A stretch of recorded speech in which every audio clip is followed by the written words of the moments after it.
Do you like video games? Do you like talking about video games? Do you like telling your friends about your favorite video game? How do you tell your friends about your favorite video game? Let's talk about that. Hello and welcome back to the Bird channel, where we talk about whatever I want, and I stream on twitch.tv/Jinsey, where I play video games. And sometimes people will ask me questions about the game I'm streaming. Would you recommend this game? Or a more general, what's the game like? Since it's a live stream, I don't have the luxury of sitting around to ponder my answer for a very long time. I'm doing my best, sometimes successfully, to entertain people. What do you do when someone asks your opinion on a game, what it's like, but you have little time to think? Well, comparisons, of course. I'm sure you've heard this one before.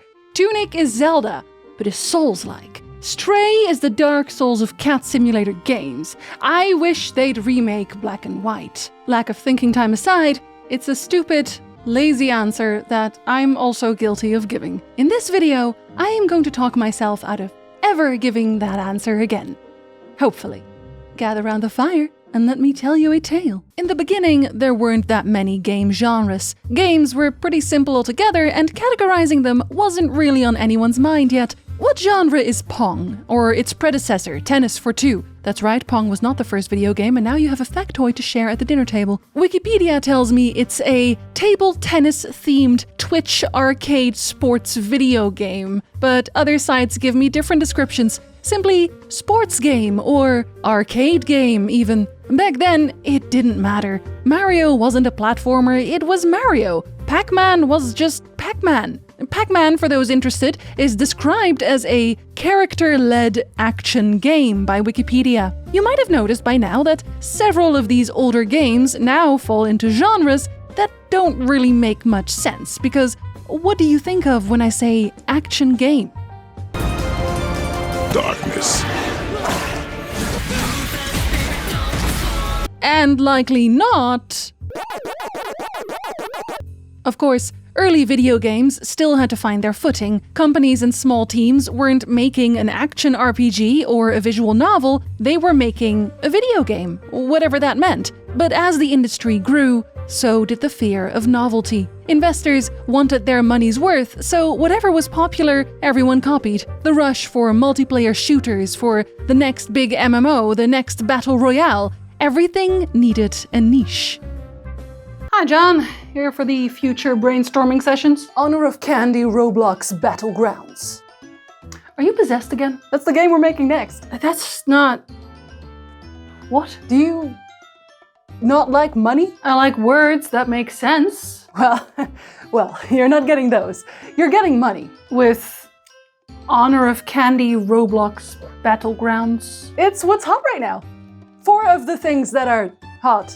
Actually, we can't lose. Right. Honor of Candy Roblox Battlegrounds it is, and an exorcist. Until someone accidentally did something novel anyway, because that's when you run into the problem of a genre not quite covering the content. It can define the general concept of the game, but that's about as far as it goes, and nowhere is this more prevalent than indie games. When a project is helmed by a handful of people, or sometimes even a single person, they can truly do whatever they want. Stardew Valley was such a game, but that one's pretty easy to define, right? It's a farming sim, or even a life sim, but you know what most people, including myself, would call it when it first came out? A Harvest Moon-like. That's not a strange comparison to make. Concerned Ape, the creator of Stardew Valley, said himself that he was heavily inspired by the Harvest Moon series, and had meant to make some changes and additions to the formula that he felt were lacking in the original series. But why not simply call it a farming sim? That's what we call Harvest Moon too, after all. But we didn't think to do that so easily, because Harvest Moon-like was easier. It allowed us to point to a previous experience and go, it's like that one. No need to expand on that. If you've played Harvest Moon, you would know exactly what to expect. But what if you hadn't played Harvest Moon? Worse, what if you'd never even heard of it?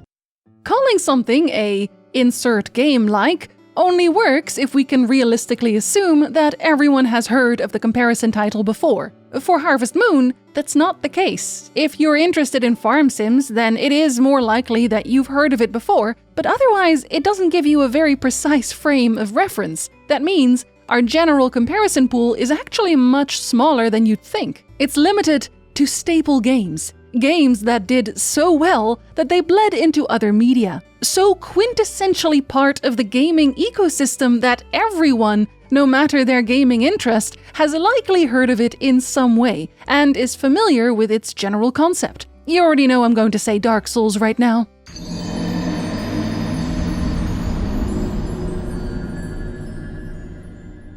What do we know about the Souls series? In fact, what is the first thing that comes to mind? That's right, getting your shit kicked in over and over again until you get good. Difficulty. And also praising the sun. Souls games are punishing and require you to pay attention to stay alive, but as a genre, it's an action RPG. You know what's also an action RPG? Mass Effect, Fallout New Vegas, Kingdom Hearts. But if you like Dark Souls, you might not like Kingdom Hearts and vice versa. So as a descriptor, action RPG only gives you a vague indication on whether or not you'll like the game as a whole. Whereas initially, calling something a Souls-like would indicate that, like Harvest Moon and Stardew Valley, the games were distinctly alike. That's still the case for a lot of games under the Souls umbrella, like Nioh, but especially those made by the same developers as Dark Souls. From Software, Bloodborne, Sekiro, and Elden Ring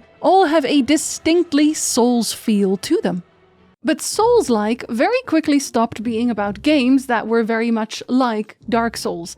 They took the first thing that came to mind and made that the only important factor in determining whether or not something was a Souls-like. Difficulty. Hollow Knight is also considered a Souls-like by a lot of people. It's not an action RPG, it's a Metroidvania, but it's a difficult Metroidvania, so it's a Souls-like. And no, the irony of Metroidvania being a genre made up of 2 games that embody the genre did not escape me while writing this script. However, Dark Souls as a descriptor snowballed pretty quickly after that. If a game was difficult, you would often hear people describe it as the Dark Souls of insert genre. All that meant was that this particular game was very difficult to the person playing. Nothing more, nothing less. It did not need to have any other Souls-like systems in place to spark that comparison. Why not just say, wow, this game is very difficult? Good question. Maybe because it made people think you played Dark Souls and therefore you were very cool? Who knows? Either way, this descriptor is, to this day, often used and useless. In fact, it's a meme in most communities. But the "it's just like Dark Souls" didn't limit itself to just Dark Souls. It's every game. It's so much easier to simply compare a game to another game over trying to come up with more distinct descriptors. So we called Stardew Valley a Harvest Moon-like, and we called Outer Wilds a... We called it a... Wait. I'm gonna go say hello to the person who is making whistles. Oh no, am I going too fast? Oh Jesus! Oh Jesus! Okay, wait! You know, it's No, I'm matching velocity! Wait, I'm matching velocity! Oh my goodness. Ah! Yeah, the comparison thing doesn't work with every game. And don't worry, I'm not about to spoil Outer Wilds for you, I'm not a monster. But instead of trying to explain what a game is like or why you think it's worth playing, we just don't. I picked up Outer Wilds because I wanted to watch a friend's video on the topic. Film Otter's video specifically. I linked his video in the description in case you're interested. That's the only reason. Because whenever I asked anyone why I should play the game, why they thought it was good, I never got an actual answer. Just play the game, they'd say. I can't tell you without spoiling the game, they'd mention, but you can. You can absolutely recommend Outer Wilds in much greater detail without spoiling it. The problem is, it takes a lot more effort and thought to do so. Is Outer Wilds a game that should be experienced to be fully enjoyed and appreciated?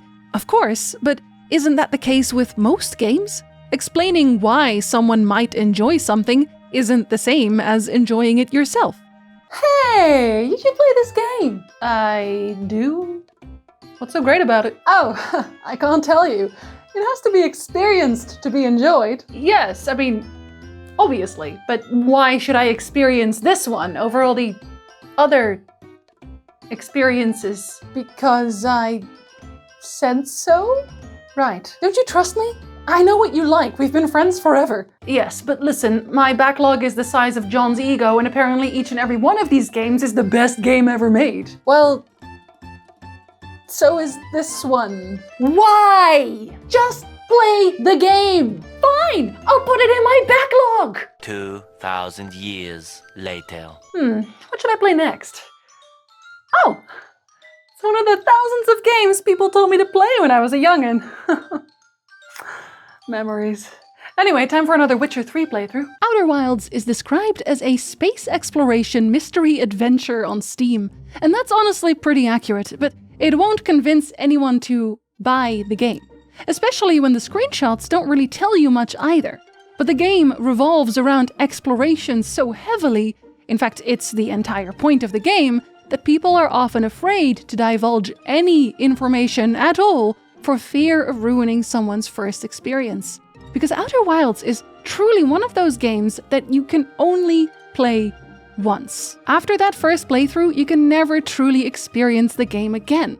When I was streaming Outer Wilds, I often compared it to games like Myst for that reason. Myst, a game that not enough people know about these days, despite its massive success on launch. What I should have done instead was describe Myst. An open-world game that sees you drop in without any introduction. You simply begin to exist within the game, and it's your job to try and figure out your surroundings. A mystery is afoot, and you're the only person able to solve it. You won't find upgrades, but you will find knowledge.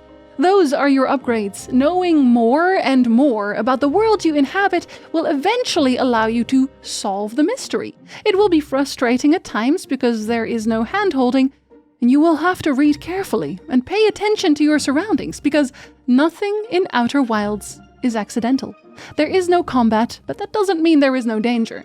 This puzzle isn't straightforward in any way, shape, or form, but if you're the type of person who likes to immerse themselves fully into their video game worlds, this is a game you will enjoy. The controls will actively fight you when you start, and you will resent them for it, but you'll get used to them with practice. Trust me, I didn't think I'd ever get the hang of it either. Okay, I would like to go onto the moon. Am I going onto the moon? Ah, I've gone up to the moon! I didn't spoil a thing about Outer Wilds in that description. I just described the game in a very literal sense. Make no mistake, I started this game thinking, wow, the controls are awful, I'm never going to get anywhere, and I have no idea where I'm going. I ended the game sobbing into my cornflakes, not out of frustration, but because I felt that weird type of joy you can only get when your favorite book has ended in a satisfying way, but you'll still miss the characters. The journey really is the most important part of Outer Wilds, not the destination. And that takes a while to explain. Yes, it's much easier to compare instead of describe. But when fantastic, innovative games are created, games that do something truly new, we do them a disservice in using this type of shorthand. These days especially, when so many games are doing the exact same thing as the last. Another open-world game with collectibles, another shooter, another battle royale, all of them trying to capitalize on whatever game found success with their formula first. Stardew Valley blew up, and we're still trying to stem the flow of new farming sims. The majority, quite soulless. So next time you come across a cool new game, probably an indie title, let's be honest, consider thinking about its description for a little while. How you'd sell it to a friend. Forget comparing it to any other game. Please scrap the phrase, well, you just gotta play it to understand, from your vocabulary in its entirety. And do that game justice. Give them a chance to catch on, because if every single good game is a game you should just play to get, most people aren't going to play the game. The universe is ever expanding, and yet our collective backlogs still dwarf it in size. We don't have time to play one of 100 must-play games. if you don't give us a reason. Anyway, this was a shorter video because I don't believe in stretching a subject beyond its best buy date, but I hope you still enjoyed it. Remember kids, never pre-order games and disregard number-based reviews. And if you'd indulge me, sell me a game in the comments. Give me your best pitch on a game you believe deserves more attention, but do it without comparisons. I promise next video will be about something mythology or literature related again. Sorry, until another tale finds us.